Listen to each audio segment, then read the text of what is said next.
జిల్లా ప్రజలందరికీ కూడా నమస్కారం. నేను మీ ఆదిరెడ్డి శ్రీనివాస్, రాజమండ్రి సిటీ ఎమ్మెల్యేని.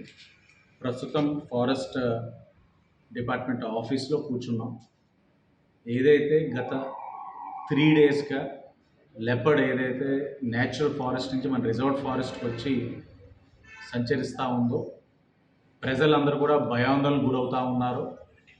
వాస్తవ పరిస్థితులు, డిపార్ట్మెంట్ ఏం చేస్తూ ఉంది, ఏ విధంగా ఈ యొక్క యానిమల్ని క్యాచ్ చేసి మళ్ళీ న్యాచురల్ ఫారెస్ట్కి రిలీజ్ చేసే కార్యక్రమం ఎలా జరుగుతుంది, పురోగతి ఏంటి అన్నది తెలుసుకోవడానికి నేనే రావడం జరిగింది.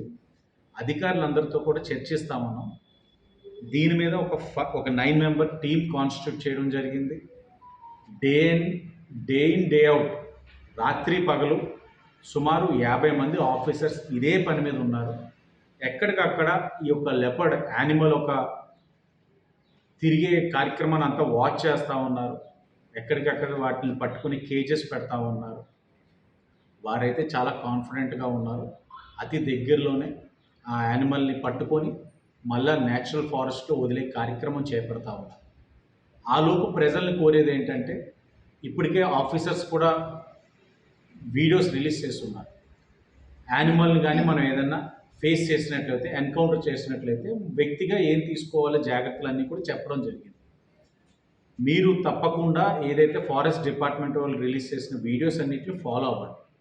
ఏం జరుగుతున్నాయో వాస్తవ పరిస్థితులు తెలుసుకోవాలి.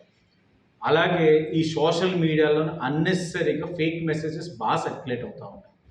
వాటిని నమ్మవద్దు. ఏదైనా సరే ఒక సంఘటన జరిగిందంటే దాన్ని డిపార్ట్మెంట్ వాళ్ళు సర్టిఫై చేస్తారు. ఇది జరిగింది, యానిమల్ ఈ విధంగా దాడి చేసింది, ప్రజలు ఇంకంత అప్రమత్తంగా ఉండాలనేది వాళ్ళు తెలియజేస్తారు. వాళ్ళ నుంచి ఏ విధమైన సర్టిఫికేషన్ లేకుండా కొంతమంది ఆకతాయిలు అనవసరంగా ప్రజల్ని భయాందోళనకు గురి చేసే విధంగా ఈ సోషల్ మీడియాలో సర్క్యులేట్ చేస్తున్న అవాస్తవాన్ని మీరు నమ్మవద్దు. అలాగే ఆకతాయిలందరికీ కూడా చెప్తా ఉన్నాం, మీరేదో సరదాకి ఇలాంటివన్నీ కూడా సర్క్యులేట్ చేసి ఎడిట్ చేసి ప్రజలు భయాందోళనకు గురి చేస్తే తప్పకుండా శిక్షార్హులవుతారు. కఠినమైన చర్యలు ఉంటాయి. ఇలాంటి సమయంలోని మనం అందరం కూడా చట్టం దాని పని చేసే పరిస్థితిలో మీరు ఇలాంటి వాటిల్లో దూరి అన్నెసరీగా చూస్తూ ఉన్నాం. నిన్న మొన్న ఫేక్ సర్క్యులేషన్ జరగడానికి కారణమైన వాళ్ళందరినీ చూస్తూ ఉన్నాం. చిన్న పిల్లలు.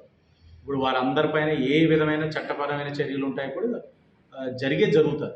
కాబట్టి మీరందరూ కూడా ఆ కార్యక్రమంలో దూరకుండా యంత్రాంగం అంతా, ప్రభుత్వ యంత్రాంగం వాళ్ళ పనులు చేస్తూ ఉన్నారు. అతి దగ్గరలోనే ప్రజలకి దీన్ని పట్టుకొని ఇక్కడ వదిలేమన్న శుభవార్తను తెలియజేసే బాధ్యత ఎన్డీఏ కూటమి మేము తీసుకుంటా ఉన్నాం. ఆలోపు ప్రజలు అప్రమత్తంగా ఉండండి. ఎక్కడికైనా వెళ్ళేటప్పుడు మీరు తోటిగా ఒక మనిషిని తీసుకొని వెళ్ళడం, అలాగే డిపార్ట్మెంట్ వారు చెప్పిన ఈ చర్యలన్నీ తీసుకొని